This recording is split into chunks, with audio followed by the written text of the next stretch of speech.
Entonces vamos a dar paso.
Cuando quieran podemos empezar. ¿Me avisas, Lourdes?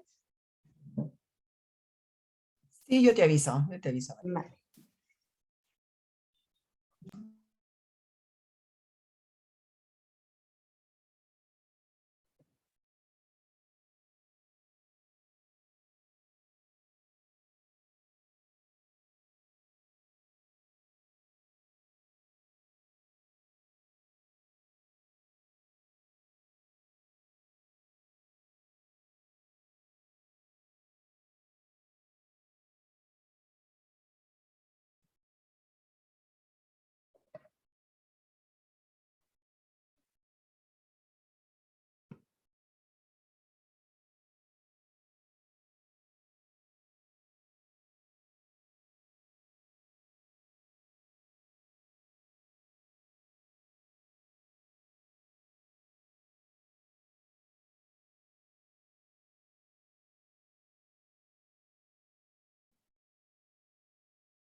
Muy buenos días con todos. Okay, good morning. Good morning to all of you. Un gusto estar Well, nuevamente it con is a ustedes great pleasure to have you, en all este of día que you, viene a ser el cuarto día del on taller. this fourth day of the workshop. Creo que es un gran esfuerzo I think that this is a y huge sé que effort, todos estos días han sido and I believe beneficiosos y that han all sido de these utilidad days para have todos. been of great advantage, have been Agradecerles quite nuevamente beneficial for all of su you, participación, and bastante alta la confianza que I estamos appreciate depositando that en the ustedes participation is very high. siendo 100% Up to this time of today, Thursday, we have around 78 participants, but I'm tienen el tiempo sure that during ajustado y lo the podemos day, organizar. participants will Una start de las cosas entering. importantes para nosotros es, One por favor, thing that is chequen important for todas us las is that encuestas. please, Tenemos uh, todavía algunos please, países, you por should ejemplo, complete the Surinam surveys. y Guyana, There que are some todavía countries like Suriname and nos Guyana that falta still la have encuesta que not se envía completed the surveys. Please el send the día surveys. lunes Also, del Chile, taller de hoy. Peru, Dominican Republic, Entonces, and Mexico are also missing. que So se please, desarrolle we would toda la appreciate if you can información send the y se surveys empiece a today. realizar. We need that information. Nosotros también les vamos a enviar Also, una we will serie be de sending to videos you all the del recordings of miércoles y the del jueves. days Lo of vamos a enviar porque ya Monday, están disponibles, Tuesday, pero and Wednesday. obviamente en el transcurso de la mañana. During this Queremos morning, I hacer will esto be de sending to you mucha the utilidad para audios, todos ustedes. the videos. Really, it's going Por to be favor, very durante el useful for evento, all si of es you posible, tratar de during mantener el the micrófono apagado presentation. para Please keep your únicamente que micros comenten. off Y como so there siempre, is no les interference.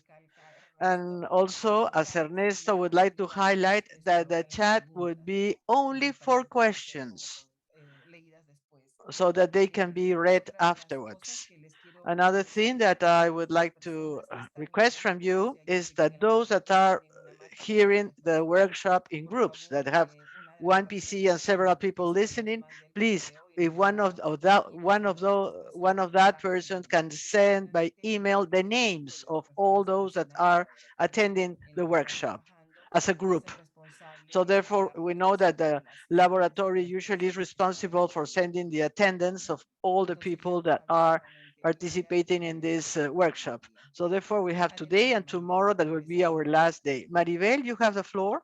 Bueno, Well, cronómetro. Bueno, muy buenos días a todos. good morning. Como bien dice Lourdes, es un gusto As estar Lourdes have con ustedes mentioned, esta it's mañana. a great pleasure to have all of you with us. I'm sure that the De hoy interest will vamos a hablar be still maintained. Today, we're going to be muy speaking, rápidamente porque well, very tenemos quickly, tres temas because de we taller.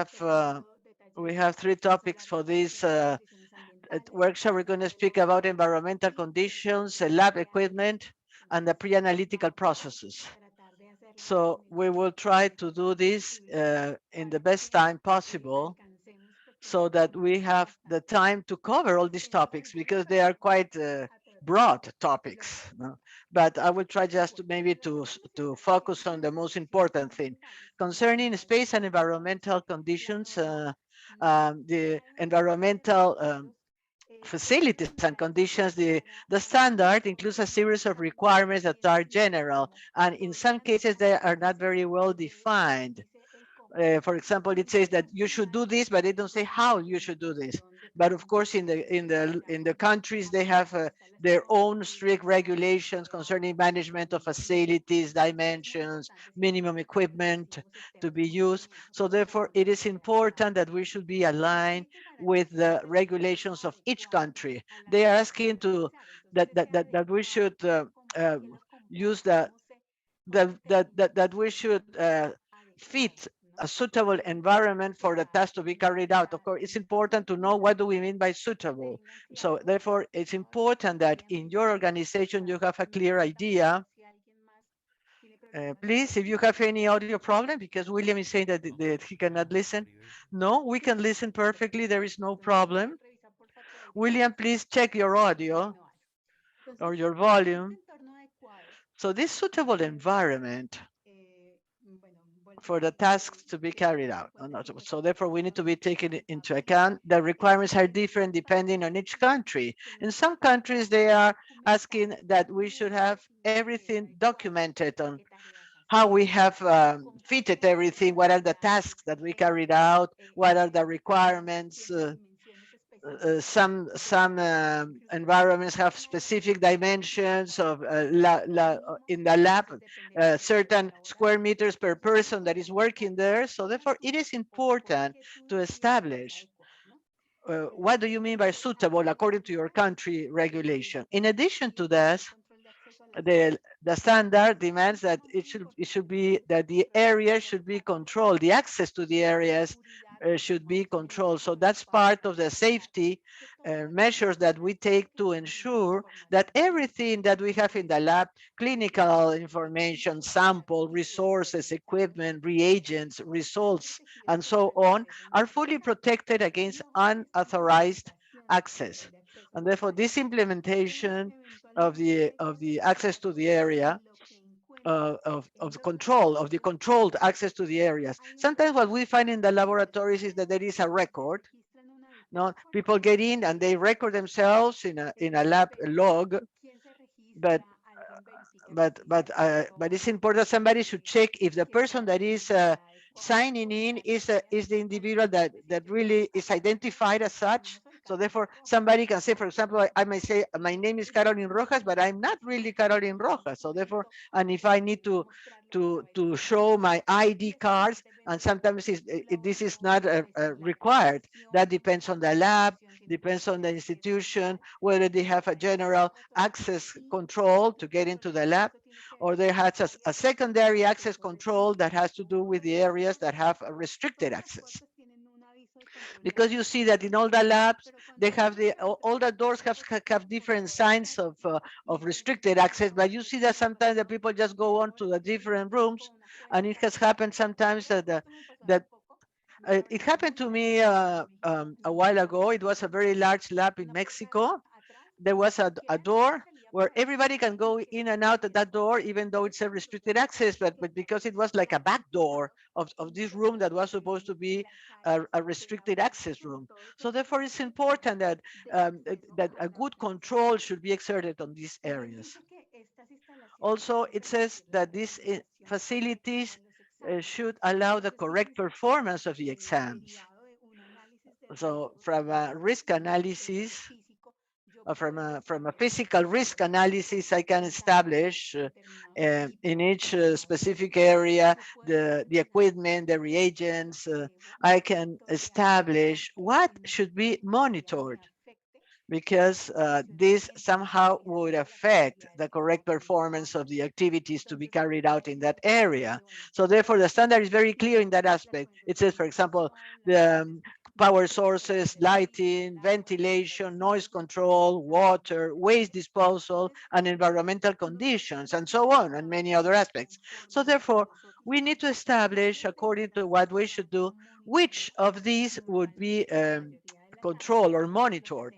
Usually in all areas, we monitor the humidity and the temperature, which what we usually are managing. But in here, as you see, they are also speaking about the noise control, water, and this has to do to try to align ourselves with what is provided in this standard under this paragraph C, which says that we need to ensure that the safety of the patients and the stakeholders in this space are ensured. And when we speak about safety, we need to relate this with also with safety and health. Sometimes in the lab, usually we do not have high noise ranges, and usually our staff is not exposed to more than 8 hours exposed to noise. But of course, we need to check that to see whether this situation happens or not. Concerning lighting, for example, lighting is part of this monitoring. It's part of the environmental conditions, which is part of the occupational health programs. We check with fluxometers, we check the levels of lighting to see whether there is a need to change the lamps or not in the organization, in order to ensure a good quality, a good lighting quality, and that this would not cause any eye pathology for the staff, no? Or might promote or facilitate any mistakes due to excess or or lack of lighting. Ventilation also depending on the areas, the water quality, for example, that's an important topic to take into account in the organization. And that's part of ensuring the adequate or the suitable environmental conditions. It's important that we should establish what is the type of water that we need for the type of procedures that are being carried out in each one of the areas. Periodically, we need to test the quality of this water. We need to establish the frequency of these water tests, and or whether there is some certifications that needs to be added to that. So therefore, we need to establish if we're going to monitor this and with what frequency. For many tests, the quality of water is essential, really, especially concerning the impact that it might have on the results. Sometimes we are using a very good quality water with certifications, tests, and it's perfect. But it happens that, well, in the storage area, we do not ensure the proper storage conditions of the water. Maybe the water is kept for a long period of time, and then the water will be start losing its quality. So therefore, that's important. So therefore, we need to check that. We need to see if the water is correct for the type of reagents that we are using, or depending on the different tests that we are carrying out. So we must establish all these sources of risk or sources of error in the process that might somehow affect the correct performance, or the correct carrying out of the test, which is the final performance of the exams. Also, it says that we need to have the proper communication systems in the laboratory and to ensure that they are adequate to the size and complexity of the facility.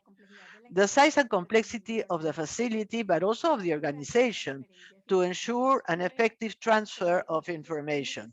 So therefore, first of all, we have established a communication matrix in advance, where we have established who are the stakeholders of this process and what are the communication channels.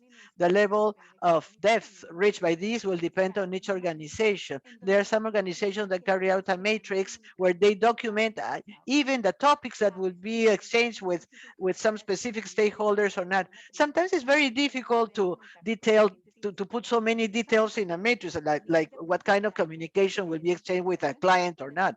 But that will depend on the organization. So therefore, it's important to look at the different communication mechanisms, both internal and external, but we must ensure that the communication system that we have will cover all these requirements. So therefore, it's not that the auditor will get there to see how many telephone units you have and whether they are used or not. But what the auditor will check is that the communication flows perfectly, that if I found something in the waste paper basket, for example, in the laboratory, I will ask to check. So therefore, I mean, or at the document desk, for example, to see exactly if that document has been communicated or not. Or for example, if we are during the audit process and we are checking a document and we can measure the time when this document arrived, if it comes from a different building. So therefore, that's something that we need to assess almost in an intangible manner during the audit process, and we will be checking to that. And also, it speaks about the effective transfer of information. So therefore, the idea is to be able to ensure that the communication will flow directly, because it might happen that not, but sometimes the communication channels inside the organizations are cross-sectional, no, are vertical or horizontal, really, and sometimes cross-sectional. But there are several informal channels of communication inside an organization, and that might affect the communication, no? And sometimes there is valuable information that is using this kind of channel. So therefore, we need to check that. We need to implement. We need to be very careful with that. So because in this way, we can ensure that the same information is managed on all different in all different areas. It's not that information will go out, but it might get lost in the organization and it might affect the work environment. Also, it says that that that we need to ensure that the effective transfer. Here, for example, we are speaking also about health and safety. and to establish which are the safety mechanisms that we need to have duly implemented for our activity, for our methodologies. Here, for example, we are speaking that this should be associated to the level of risk of the laboratory, that they should be properly located, where these are located, maybe in the risk map. In the physical risk map, they are very well defined where these risks are located, and we need to select them according to the different risks that might be encountered there. These safety devices are not sufficient just to be that they are there. It's important. These safety devices sometimes end to be a safety barrier and in order to control any risk. And sometimes they are included in the contingency plans of the organization in case of work accidents and other. So therefore, it is important that they should be regularly checked to see that they are properly operating, to see sometimes you see that these safety devices are all located, they look very nice, but when something happens, they are not working, there is no water, everything is rusty, the pipes are clogged. So therefore, it is important that we should check this on a regular basis, that we should ensure that they work properly. At the hospital level, even we need to do bacteriological sterility tests, for example, when they are working in the sampling area. Well, depending on the policy of the hospital, of course, but usually when in the surgery area or the sampling area, this special care should be taken in all these areas. So therefore, we need to ensure that all these safety devices and facilities work. So therefore, we know that the laboratory can have a risk analysis, but it's important, for example, that we have an eye washer and an emergency shower. They should be working properly, and we should check this, that they are working on a regular basis. Also, the emergency doors, alarms, intercom and alarm for cold rooms, the fire alarms. It's important that all these are available, and sometimes in the audits we found that sometimes there are no fire alarms, there are no fire extinguishers that are associated with this requirement. In the point 5.2.3, the standard establishes some individual requirements of the storage facilities. The first of all, we need to establish that the storage space where the reagents are stored, or the inputs, the samples, the consumables, everything that has to be stored there are properly stored, and the facilities are properly adjusted, and therefore this way they will be minimizing the risk associated to the preservation, that they can be exposed to this that you can do as part of that area. So therefore, it is important, it's something that is important that might affect the quality of the results. So therefore, there are some things, for example, that have nothing to do with the result, that do not have any impact, that so therefore it's not necessary. Nosotros debemos tener un In manejo the warehousing facilities, we should have an adequate management of the conditions that must be controlled. And as we have seen previously, these conditions are also associated to whatever we have inside. Usually we monitor temperature, humidity, sometimes, and depending on the design, the lighting as well, or the direct exposure to sunlight, that will depend on what we are keeping in there, right? So it is important to guarantee as well that all the clinical specimens and the reagents that we use, if for any reason we have to keep them in the same refrigerator, in the same area, we should control the possibility of cross-contamination in there. Usually, organizations have different types of equipment to sample, to save or to keep samples, reagents, and frozen products. So they have different spaces to put them, or products waiting for final disposal. But it's important that we guarantee that if this is the case and we have to keep them together in the same refrigerator, for example, let's prevent cross-contamination. And I have seen some labs in which they make some physical separation inside the refrigerators, like, I don't know, put some acrylic film or something there, so to prevent that if something spilled from the upper part, it will contaminate the things that are in the lower part. But we have to be very careful when we install things like this, because this might alter the airflow in the refrigerator and therefore affect the temperature. If they do this, they have to check the temperature very well in the upper, lower, and middle parts, so to guarantee that whatever they have put there to protect against contamination doesn't affect the ventilation. With regards to the facilities for storage and disposal of hazardous materials, the standard doesn't say much, just that they should be associated or be appropriate to the risks and that they meet the specified applicable requirements, which is usually the standards that every country has with regards to the management of hazardous residues. So in each country, you will have a standard, and the standard will explain and indicate how you segregate, how do you keep them, where do you store them, how long can you store these hazardous materials, how to contact your vendor for the management of the biological residues, the type of authorizations you need to have. You have to check in the authorizations what type of equipment does the vendor has, and if they are authorized to do the transportation of these hazardous residues, to make sure that in this vehicle that they are transporting these hazardous materials, it's the right one, it's the correct one, to have them manifest for collection and final disposal of the residues, verify that the permits that the regulating entity provides you in each country are in force. Sometimes you will have to renew them after some period that it's defined in the law. So you have to check that you have all your permits in effect. Also make sure that for example, the people that will collect these residues are using their PPEs. There are some labs that are more demanding, and sometimes they even request certificates of training on the management of hazardous residues for the people, the drivers, for example, the people that will be transporting these materials. It will depend really on your legal context or your legal regulations, what you would need to apply. There are some international standards that have also been established.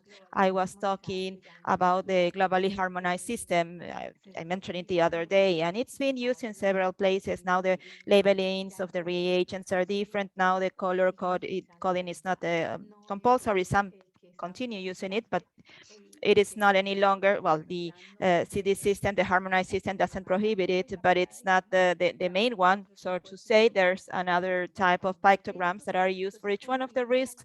So it's like getting in line with the legal requirements that we have with regards to that. And in many cases, since the regulations do not indicate, or the standards do not indicate this, it is left to the criteria, to the judgment of the of the technical expert to evaluate whether there could be or not cross contamination. And sometimes we are kind of in the air, not pretty sure, because there are many things that are left to the judgment of the technical expert. In the facilities for the staff facilities, the standard requires that we basically guarantee adequate access to toilets, supply of safe water for consumption, and facilities for the storage of personal protective equipment and clothing. So here, just mention that sometimes you see that people, they take their coats, so no, all not dirty, but after they have used them during the day, which might be contaminated, they put it in a locker, and the next day they take the same coat, and in the same space they handle it. So we should have good practices in terms of the management of hazardous materials,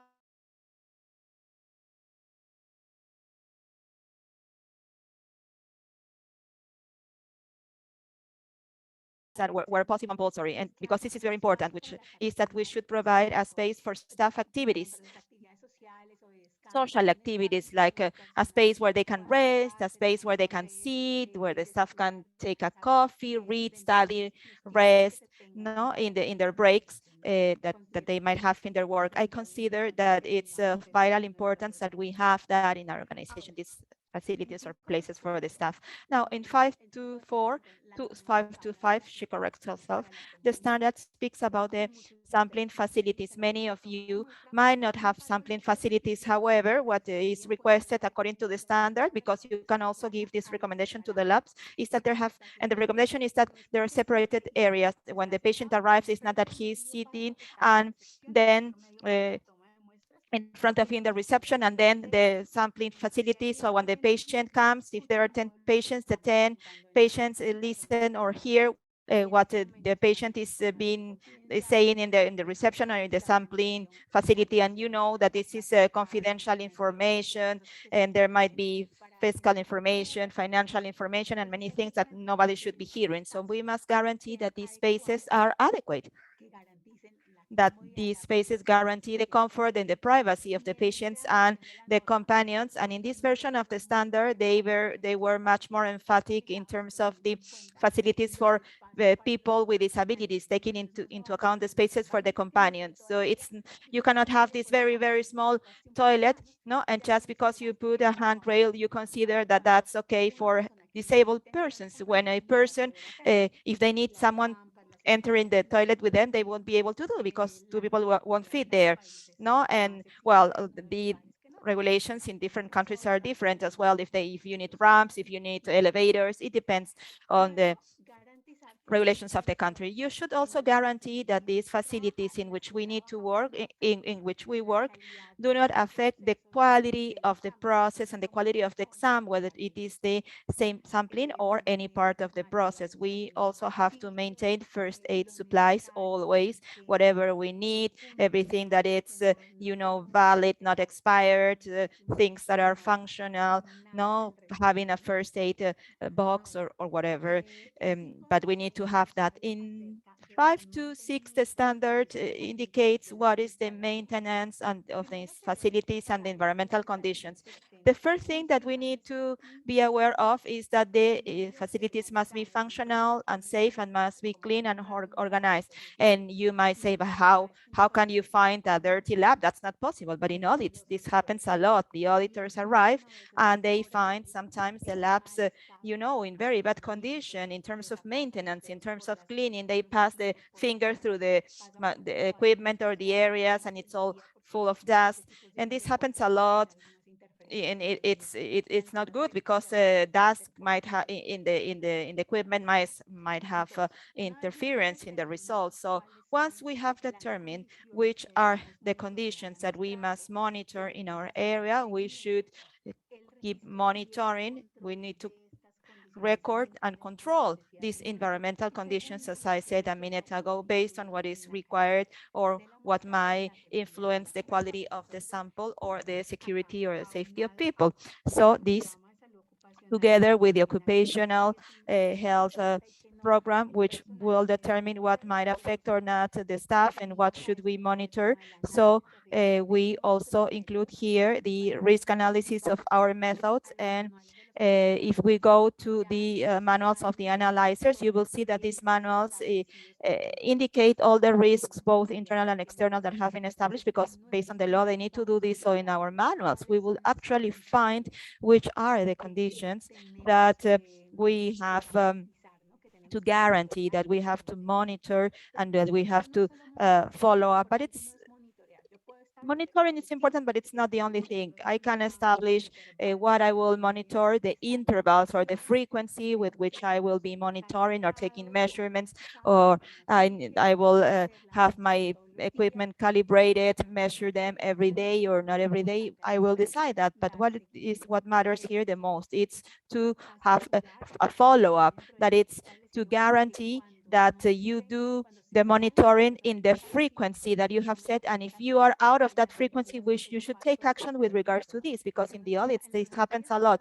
No, in the audits, there are two things that happen. First, you arrive and there are some spaces that some days in which we have been out of the temperature or the adequate humidity, and there's no action taken with regard to that.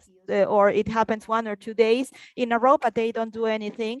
No, so it is established. It's important to establish when this happens, what we will do, what we will check, what we will do, right? This is something that we need to be very careful about. Now, there is an important aspect here as well, which is that when we also have like a phantom or a ghost in the lab, that when I arrive for my audit, then suddenly there's many days of the diaries that have not been filled in, but 10 minutes later, a ghost came in, no, and filled in everything. So please, this is not a good practice for ethical reasons or whatever, but we do not really detect what happened, how long the equipment was out of monitoring. Therefore, it is important, if we know that that is something that can happen, if we are humans and we forget that that's human nature, well, let's assign 2 people to do the monitoring of temperature, maybe at 2 different times, maybe one in the morning, one in the afternoon. So we should have 2 people doing this, so that if one forgets, the other one doesn't forget, right? So in this way, we will really make sure that we will be taking the measurements, and this is important. And this, as you know, could have, if we do not do that, it might have important impact in the activities. Then when we speak about labs, we speak about equipment and consumables. This is a number that it's pretty extensive. It's not the most extensive one, but it's pretty extensive, and I will try to talk about this very rapidly. There should be a documented procedure for the selection, purchase, and management of the equipment. So you can see here how we were talking about the purchases, the whole cycle of life of the purchases, and this is very much related to the way in which we select the equipment. And we have to take into account as well the aspects of we need to know what type of equipment do we need for the lab, no? So when we have equipment that it's outside of our permanent control, that has been assigned to our lab, which belongs to another area. Let's suppose that the lab has a sequencer, that it's our sequencer, but it is in another lab where they have other sequencers, because that's where we can guarantee the conditions. So they have sent all the sequencers to that area, and that might happen. So if this piece of equipment belongs to my lab, but it's outside of my lab, I should also make sure that I am compliant with all the requirements of the standard. And here, this item indicates that the lab should replace the equipment based on the criteria they have set. And that depends on every country. There are countries in which they establish that the equipment should be changed every X number of years, where they establish that reconditioned pieces of equipment cannot enter the country. Every country has its own regulations. Depending on the regulations of your country, preferably the organizations should have some criteria established to define when they are going to change their equipments. And if we go and look to recommendations that might exist, we might say that there are some that recommend making the changes of equipment depending on the availability of refactions or the costs that this equipment has had in terms of its maintenance or corrective maintenance vis-a-vis the total cost. Compare that, no? And maybe it will be better to replace the equipment. The standard also requests us that every time that we install and before we start using the equipment, we should verify it. And here there are several things with which we can work, and we won't have enough time, but one, it could be making a qualification of the facility, making verifications of methods. Another thing that we can do is that once a piece of equipment is installed and we will start working with it, in many cases, the useful life of the equipment in the organization must be verified, and we must verify that it reaches the performance that it's required to be able to work. So depending on each platform, depending on each methodology, I should validate that the equipment is ready to work, validations, quality control, water tests, all these things. So it will depend on each one of the equipment, what do we need to do. And these requirements really apply to all the pieces of equipment that I might have in my lab. Every piece of equipment must be identified in a unique manner. The staff should be trained to use this piece of equipment and must be trained by the vendor, the manufacturer, or by an internal training duly validated, provided with qualified and experienced staff, and the staff should be authorized to use this equipment. This form or authorization can be given in different manners depending on what or how does the lab do it. We should also have the procedures for the handling of the equipment, preferably in language or the language of each country, or Spanish in this case. And we should have all the information to guarantee the handling of the equipment, or the transport of the equipment, not the handling, transportation, and operation.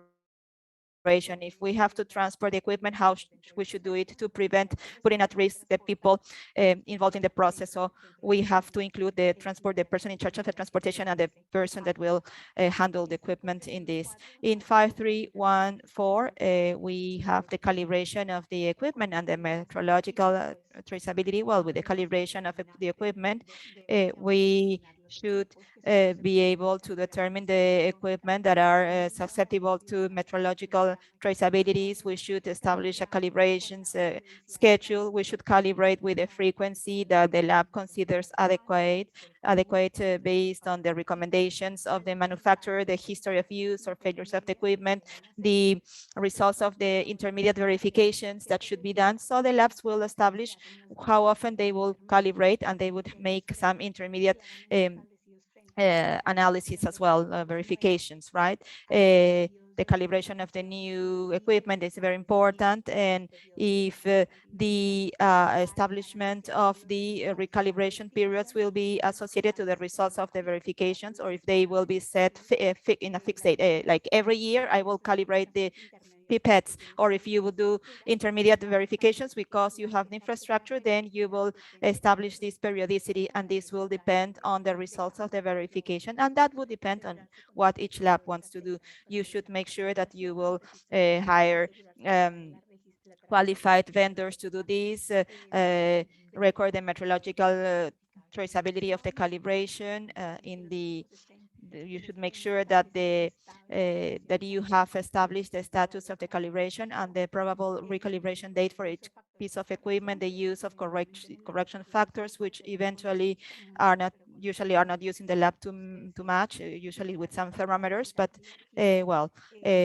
there are some labs that decide to use them and to guarantee that the equipment won't be handled in a way that might result in their damage. We should also speak about the metrological traceability that should be documented. This is a pretty lengthy topic. We do not have time to discuss it today, but we should also see about the equipment maintenance and repair, which should have a documented preventive maintenance program. In this program, it's important that apart from the equipment and what we already know how to do, you should check all the emergency stop devices, the non-brakes, and all these mechanisms, and we can do that just through a periodical verification of these devices, right?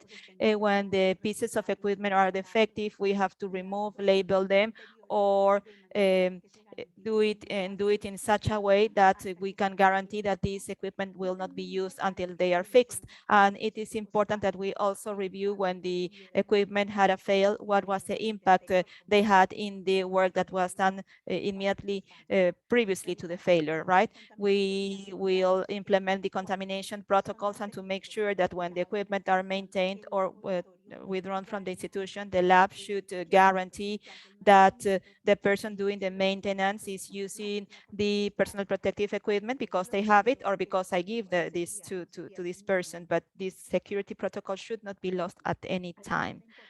There is an important thing that we have here that has to do with the notification of adverse incidents in equipment, which is in line with the international policies of the World Health Organization vis-a-vis techno surveillance. There are countries like Colombia in which they have opened this technology surveillance and they have implemented technology surveillance, reagent surveillance, and there are countries in which we are just starting in the early stages of this, but there are some other countries that have these very robust notification systems. So here we need to identify both with equipment and reagents that the incidents or adverse events that might have affected the patients and which are associated to the team should be reported. And we should establish this hierarchy of reporting, first the vendor and then the authorities as appropriate. Obviously, making sure that this is a reportable event. We should review the health alerts, and there are many other things that we could work here,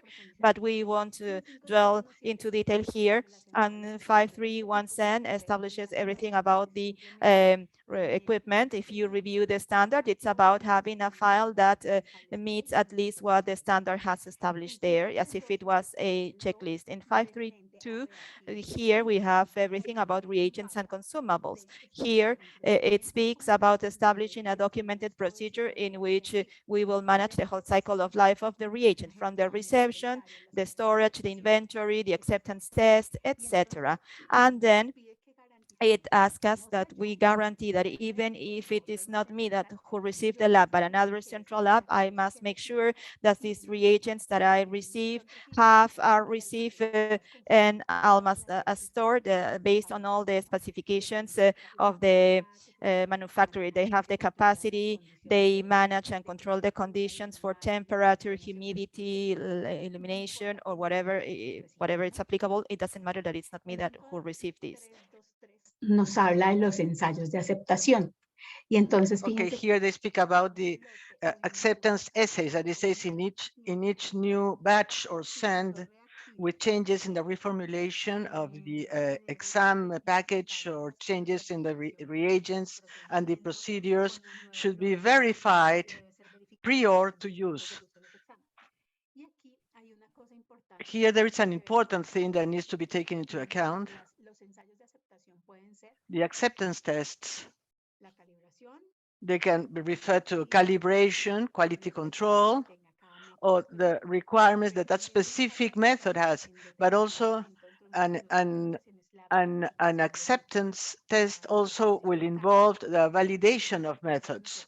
So therefore, it is important that we should establish what kind of acceptance test should apply according to in our organization, that it would apply both to reagents, consumables, and whether it may affect the quality of the exams.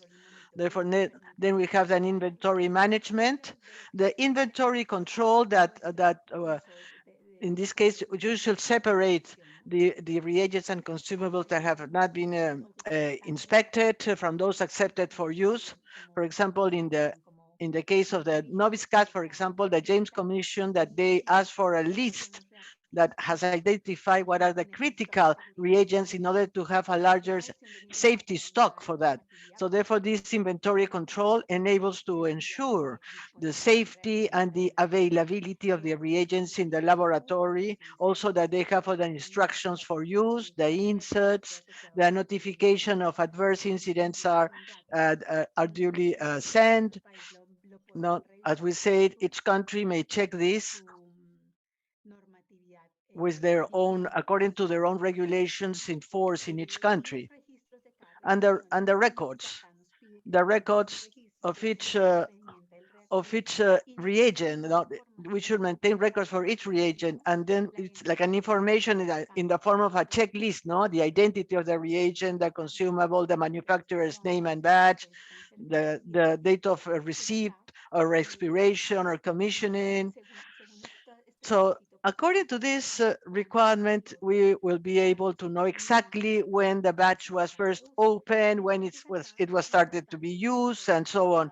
Here it is important that we should be able to establish, and I think that this is an excellent practice, with what patient we started a batch and with which other patient we ended that batch. So in that form, we can really have control of the batch of the batch that is being used, especially if we are dealing with a reagent that has very specific conditions for use.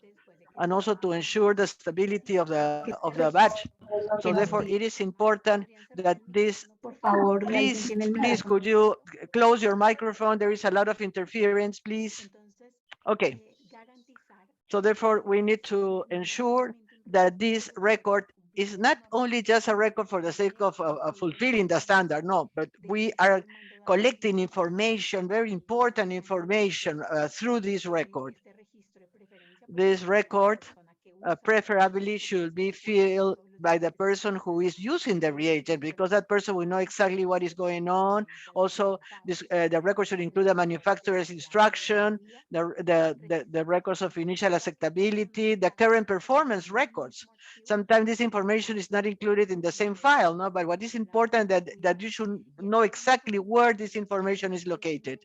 And here there is something important with the information that have to do with the equipment and reagents, that they should be somehow stored during the shelf life of the analyzer in the organization. And also it follows some international standards also require that this should be kept even 2 years after the analyst leaves the organization. So therefore, it is important. So both the reagents and the person who prepared them should be available at all time. So therefore, because in case of any complaints or any investigation of events, so therefore it's important so that we can clearly establish how we're going to control this and take care of. Well, this is the first segment. If you have any questions, we're gonna. I think I was speaking against the clock, really. But yes, but good. But you really were in time. Well, there are some questions. Well, first of all, good morning to all of you. I didn't have the chance to greet all of you, but I think these topics, as the other ones, are very important topics. And I think that these are issues that are closely related with frequent problems that are encountered in the laboratories. When you say about this little ghost that appears, that is not putting the updated information on environmental conditions, on the temperature, and then somebody comes very quickly and updates that information. Also, we speak about the how the reagents or the waste is disposed of, also the calibration, whether the calibrators of the equipment. I have a personal experience in that regard. Uh, Due to a lack of the MGIT calibrators, even though we have requested for that, when we received the auditor, then there was a non-conformity because they opened the MGIT and we saw that the calibrators have expired. And that happens sometimes. So especially when we are in the final stage of an accreditation process, sometimes this happens. No, sometimes we miss recording the batches or the reagents. So we see there's these minor details, but let me tell you, that's something that doesn't have any explanation for that time being, or you might get horrorized sometimes. But sometimes reagents expired in the laboratory, important reagents or important inputs or supplies, for example, some cartridges, and the lab looks all possible means to continue using those cartridges, because sometimes we are speaking about large figures of this equipment or this piece of equipment, and that represents an important loss amount. So therefore, sometimes this happens in our daily work, and I'm sure that many of you could see that this might happen in their own labs. Okay, let's see if there is any question. Andrea Clooney, if according to the standard, they need to have a broad space for sampling, and that has acrylic separators between the different tables for the phlebotomy. Well, Andrea, this is quite relative, and and that depends on the criteria of the auditor. First of all, we need to see what does the standard says. The standard says if the auditor gets there and establishes that as they are right now, the distance in between is sufficient that you cannot listen when they say it, and that the person that are waiting are at an appropriate distance. one from the other? Let me see. So therefore, I cannot tell you yes or no, because you know, we need to be at that specific area to see whether privacy is guaranteed or not. Also, the kind of sample that will be taken according to that area. So therefore, it's different.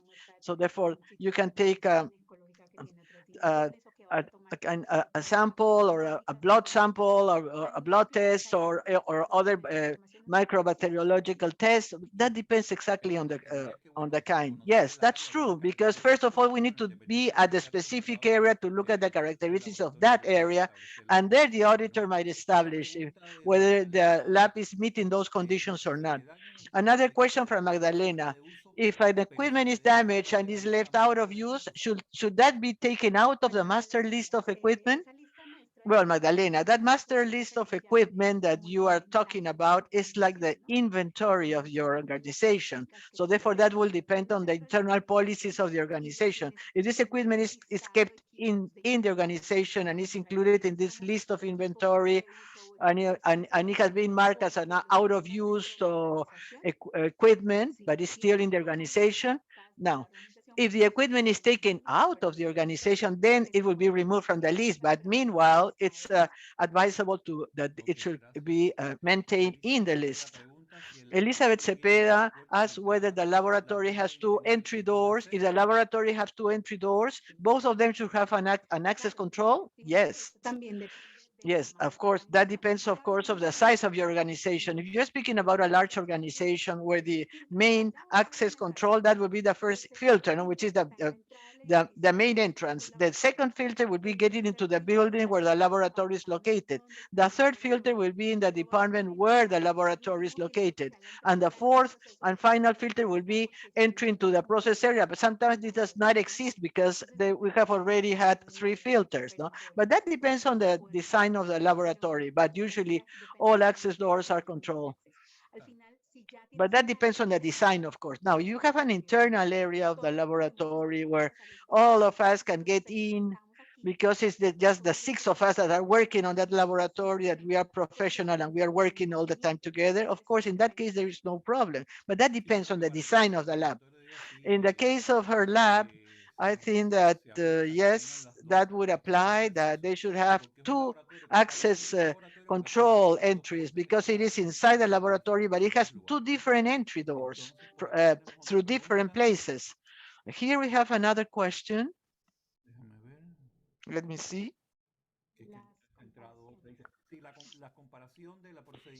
Comparison of the procedures and measures in different equipment and facilities that will help to correct any exam mistakes or exam errors. Well, it can be used to detect the error, not to correct. No, we're going to see that tomorrow, really, but it's the comparison exercise will help us to detect whether there is any biased result or not. Of course, now you're not correcting, you're detecting in that case. To correct, that's another process. We're going to speak about that tomorrow. Tomorrow we can look at this point more in detail. Suli, you have made a comment that said that in the beginning everything is very difficult, but it's a change of mindset but really you need to have the perseverance of all the quality control equipment. But at the beginning it's very difficult, but then it starts flowing. I tell you this because based on my own experience, because in the beginning we thought that it was not important, but now that we have everything correct, we see that this is a need and it's an obligation, and that's why we are working all together. As she had mentioned, it's important to raise awareness on that. We know that this is useful, it's necessary, and the idea to incorporate these routine procedures that we didn't have before, and we introduce these new routines to our daily work, things will be much easier, especially if the functions are distributed among different people, so that everyone is responsible for checking some specific equipment, environment. I think that's a task that belongs to everybody and not just to one single person in the lab. Just a comment on this. And an additional comment on this, Ernesto, is that I think that the success of an accreditation project is in working first with the people.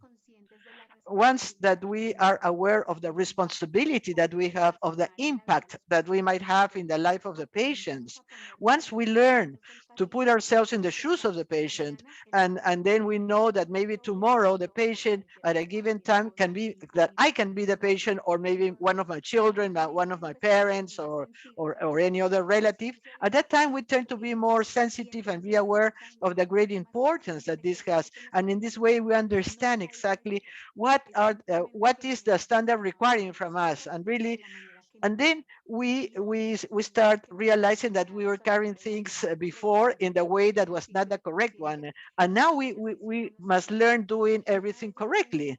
This is an exercise where we acknowledge of the importance of working correctly.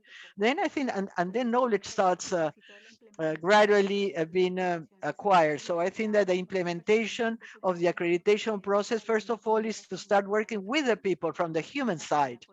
So because it's not to impose things by force. Well, thank you, Maribel.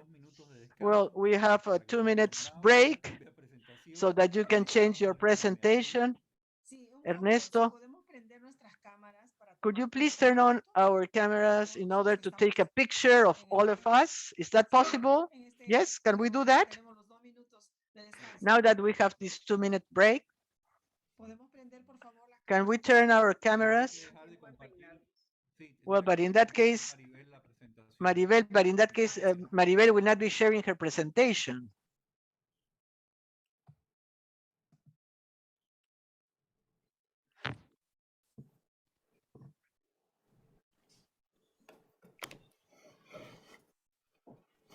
Paulita, tú estás tomando fotos, ¿no es cierto?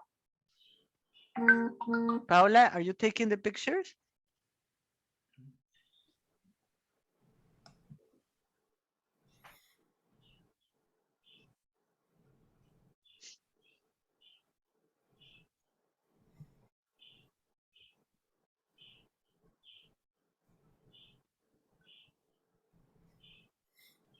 Paula, ¿nos avisas?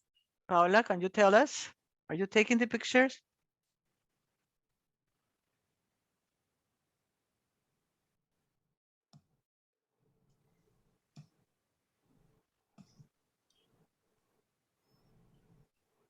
Ojalá hubiera una pantalla lo suficientemente grande que se vieran todas las cámaras. We don't have a sufficiently large screen where we can include all the faces at a given time. But anyway, we will make our best. Well, there are others that say that they do not have the camera. Those that are able to turn their camera on. Thank you very much. Thank you very much. Well, in 1 minute, we start.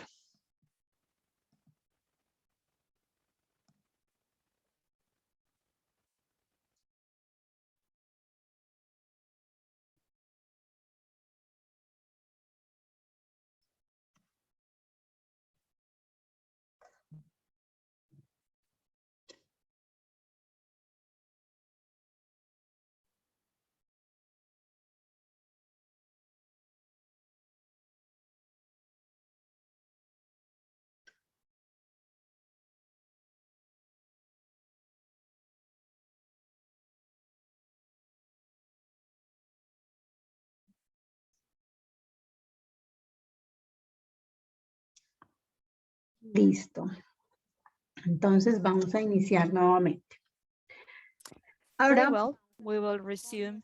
We will continue now with our requirement for 5.4 requirement, in which we will speak about the pre-exam process, which has generated like a little noise in some labs, and in some others, they already have it perfectly solved. So you can see here that the standard establishes everything that is associated to this pre-exam phase, which starts many times even since the physician sends the request for tests. If we stick to the concept of pre-exam, so the request of exam then by the physician, of course, will be part of that joint work that we do with them, training, and the fact that I, as a lab, can offer all the services that I have as an organization in an adequate manner. So in this pre-exam phase, the standard, first of all, it requests us to have all the documented procedures and information on pre-analytical activities to ensure the validity of the results. So each one of these requirements that it will request. I think that this number of the standard, it's a number that it's made, you know, very clear. It's very clear. It's like made for proof tested. No, it says exactly what you need. So it's very difficult to not be able to do it. No, it requests like a more stringent control from the document point of view. No, instructions for this, instruction for that, instruction for that. So all instructions are here. So this is completely transparent in terms of having such an important phase like the pre-analytical phase, because if you have a bad taken sample, a sample that doesn't meet the conditions, a sample that doesn't meet the conditions, that was taken at the wrong moment under the wrong conditions, or if the sample was handled, transported and preserved inadequately, there's no use in being accredited or having made verifications, because there's no human power that will make us to have a good result from a bad sample. So maybe, well, maybe not maybe, it is because of that the standard in this number, in this item, is so incisive, so clear in terms of what we need to have. The first thing it says is that we should have available for our patients and users relevant information. So our patients and the users that we will have, it's different. The information that I give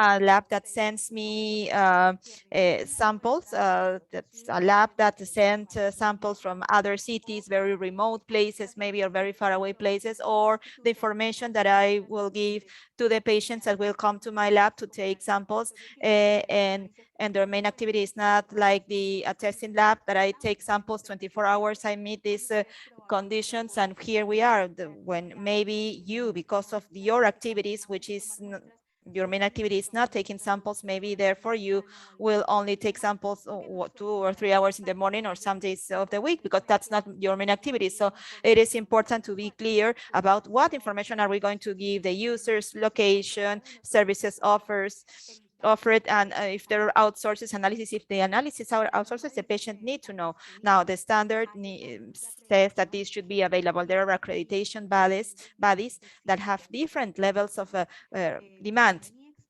with regards to this. In my experience with those that I have worked, they request compulsorily that the patient knows that you don't run this test, and some need to notify even where are you going to send the test, what city, what country, and what lab. There are others that if you just notify that you're not doing these tests, that will be enough for them. So we go back again to the fact that it depends a lot on the criteria of your accreditation body, the schedule, the tests offers, and this also depends on the type of patient or the user. Maybe the patient doesn't need that I tell him I need plasma 3 ml or 1 ml or 2 ml, or what type of sample do I need. While other labs, yes, they want to know if your client is another lab. In other words, they want to know what type of sample, what volume, in what conditions. Many times the patient, no, they just don't know. Just come here fasting. We will take 3 little tubes of blood, or you should bring the sputum sample in these conditions. So we should have clear information for users and available information for users. No, the type of volume of the sample, the delivery results, delivery time, the special precautions, the result delivery time, but that it's based on your organization. Many of you are ruled by the international protocols that are in force, or what the epidemiological surveillance law indicates in your country. Maybe you have 2 days, 3 days, for 1 month. I don't know what the law says, but you will have to meet those regulations. But if you take care of patients, and if you have, if you are directly linked to the follow-up, the treatment, the monitoring of the patients, for some reason, particularly, it is important that the labs have established these result delivery times, and based on the procedures that for many reasons for a given reason might need an urgency. I never forget. There is this lab that works at the level you work more or less. I was talking to them about urgent samples, and they said, Mari, we do not have urgencies in epidemiological surveillance. There are no urgencies, and that's what we do. So someone maybe said, no, how can you say that if when the samples arrive from the office of the mayor, those samples are urgent and we have to stop whatever we are doing to process them? So we need to understand that urgencies have different meaning in our different contexts and for different organizations, no? But urgencies might be a patient that comes and pays for having a rapid test in the private sector. For example, I have an appointment at 3 and I forgot to take my test, so I come, I pay extra so that they give me the results urgently. If it is good or bad, well, I am not the right person to judge that, but that's something that happens in the market and it's offered. So we need to to be very clear on whether I have urgencies or urgent delivery times. No, if I am talking to a lab, obviously I will tell them, you must bear in mind what are my delivery times for the ICUs, for the emergency room. So it's important to segment this information depending on the levels and the type of patients or users you serve. When we speak about the biological reference intervals, this is defined and this should be defined, no? Viviana, there's a microphone open. Sorry, we are having some interferences. Okay, thank you. Well, if the interval is appropriate, that will make a difference in these requirements. So biological reference intervals, when they apply for the samples to establish them clearly, have them available, and the medical decision levels. When we speak about tests, for you, it might be different. However,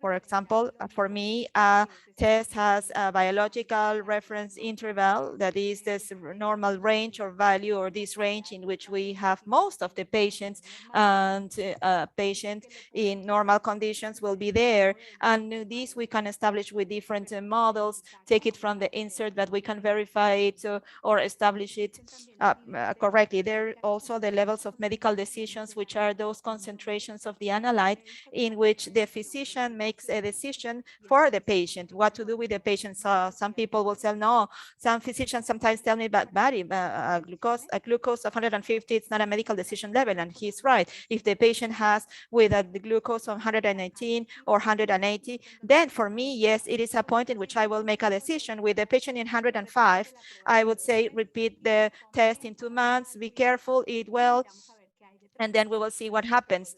But the protocols indicate and above this level 118, for example, take a second sample the next day to verify. So talking about these medical decision levels indicate that I should have defined these levels for me. And there is another concept that are the critical and significant risk associated results, which require a different type of reporting that we will see that in, I think, in our last session. So this information, as I told you, should be available to the users. The mechanism with which you have it available for the users will depend on your organization. You can notify this in your catalog of tests, in your website. You can send them by email. You can notify the patient if it's a patient that comes to take the sample. The mechanism is different, but it has to be available. This information should be available for users with a mechanism that you prefer to use. Then the standard indicates that we should have instructions to fill out the application form, not for the tests. So we have a form for test requests. It's not that it's generic. We all the labs have these forms. We all have our own forms, no? So we have to define the instructions for the filling out of these forms. Why does the standard request this? Well, first, the requirements of the request form that is specific to the organizations. Every organization and every test have their own forms, no? The generic aspects for apply to all patients, name, age, sex, and if we stick to the international policies of patient security, to unique identifiers in many countries too are not enough. I always say that there are sometimes coincidences that make two indicators not be inadequate. In Mexico, there is a concept that I thought was pretty curious, and I tell you this because this happened to us in a lab.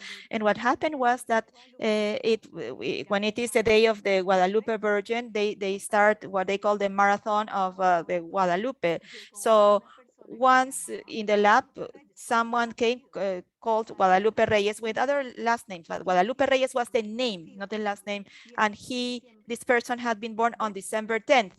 Then we had 10 or 12. I don't remember if there's someone from Mexico. What is the day of the Virgin? It's 10, I think, December 10th. Well, then another patient came in another day with the same exact name and the same date of birth. They said it's the 12th of December. So sometimes these identifiers are not the only ones, are not the right ones. So you can see that sometimes nowadays, even nowadays, some institutions use up to 3 indicators because 2 might not be enough in some cases, these coincidences that happen in life. So having the indicators, the gender, the age, the date of birth, some telephone data, the email, to try to have the amount of information that it's adequate and that would allow us to guarantee the identity of the patient. The instructions for the filling out of this application form, well, many labs do not have that, but sometimes it is important, especially when we